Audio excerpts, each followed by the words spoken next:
Hi, welcome to this video. We're gonna guide you through how to make a Pinterest carousel.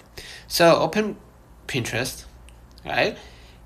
Creating a Pinterest carousel is primarily done through the Pinterest app via hitting the plus button and create a pin or collage in order to create or to make a Pinterest carousel. So let's say I'm creating a pin. Select 2 to 5 images. Okay.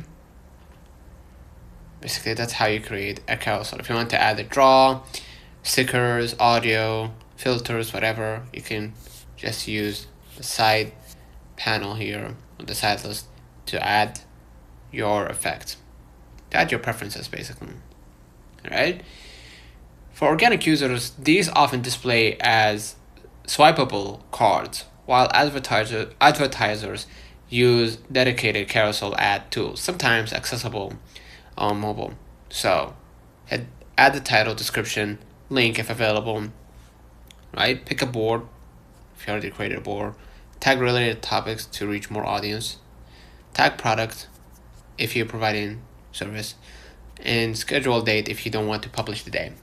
And here in the advanced settings, you can see basically the comment section if you want to allow comments, if you want to show similar products, etc. Right? So basically, that's it. Consider liking this video, subscribe, and until next time, see you.